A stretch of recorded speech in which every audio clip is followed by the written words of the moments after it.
Hello, જય શ્રી કૃષ્ણ. મારી ચેનલમાં તમારું સ્વાગત છે. આજે આપણે બનાવીશું બાજરીના લોટના પરોઠા.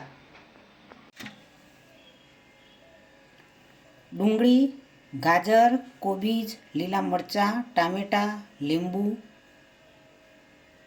બધું કટિંગ કરીને ધોઈને તૈયાર રાખ્યું છે. બાજરીના લોટના પરોઠા બનાવવાના છે. પહેલાં કોબીજ લઈશું.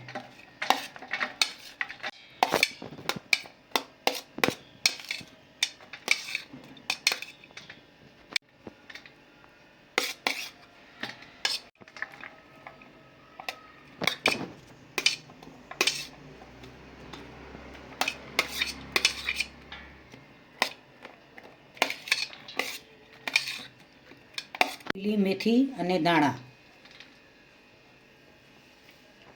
લીંબુ પણ એડ કરીશું.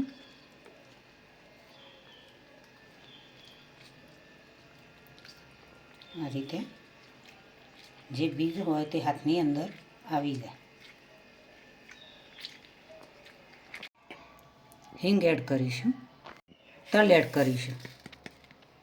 ધાણા જીરું પાવડર, હળદર, મરચું, મીઠું સ્વાદ અનુસાર, 1 ચમચી ખોળ એડ કરીશું.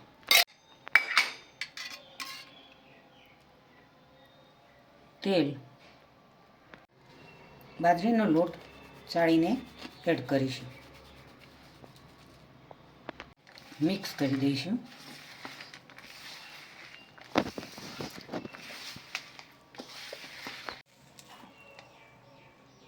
પાણીથી લોટને બોળી દઈશું.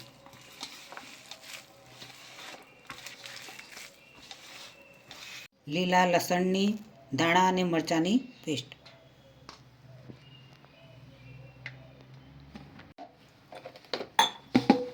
મિક્સ કરીને લોટ તૈયાર કરી દઈશું. આ રીતે સરસ એવું મિશ્રણ તૈયાર થઈ ગયું.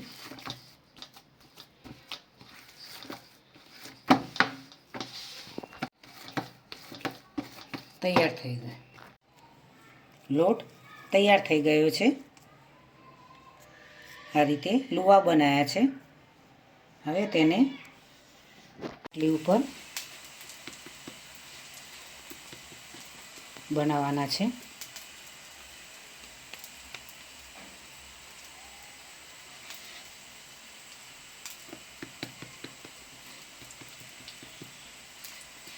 રીતે ધીમેથી પોચા હાથે વેલણ ફેરવીશું.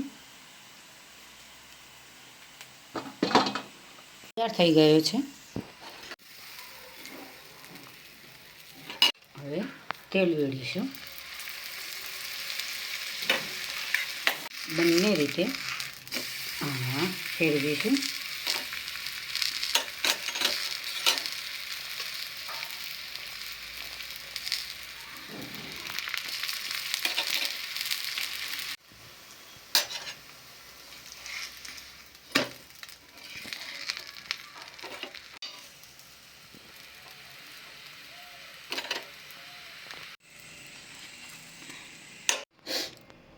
આજની રેસીપી મારી તૈયાર થઈ ગઈ છે.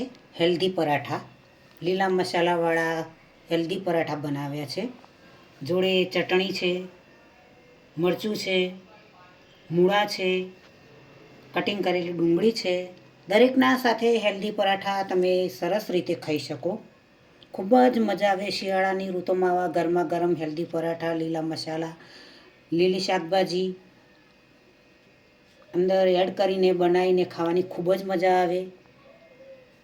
તેને જોડે ચા પણ તમે લઈ શકો.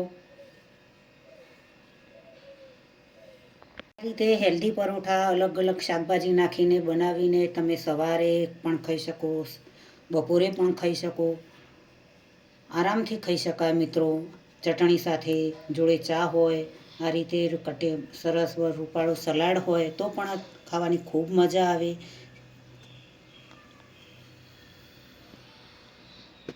ભોજન સાથે પણ તમે આ રીતે હેલ્ધી પરાઠા બનાવીને ખાઈ શકો. જ્યારે તમને ભૂખ લાગી કે શું ખાવું તો આ રીતે તમે પરોઠા બનાવીને ખાઈ શકો છો મિત્રો. ખૂબ જ મજા આવે. નાના બાળકોને તો આવી બધી વાનગીઓ ખાવાની ખૂબ જ મજા આવતી હોય છે. રમતા રમતા બાળકો ખાઈ જતા હોય છે. મોટાઓને પણ ખૂબ ભાવતા હોય છે. તો આજની રેસીપી મિત્રો તમને જરૂરથી મારી ગમી હશે. મારી રેસીપીને તમારા મિત્રો સુધી પહોંચતી કરજો. મારી ચેનલને સબસ્ક્રાઈબ કરજો. મારા વિડીયોને લાઈક કરજો, શેર કરજો. જરૂર પડે તો કોમેન્ટના 2 બટન જરૂરથી દબાવજો. બાય.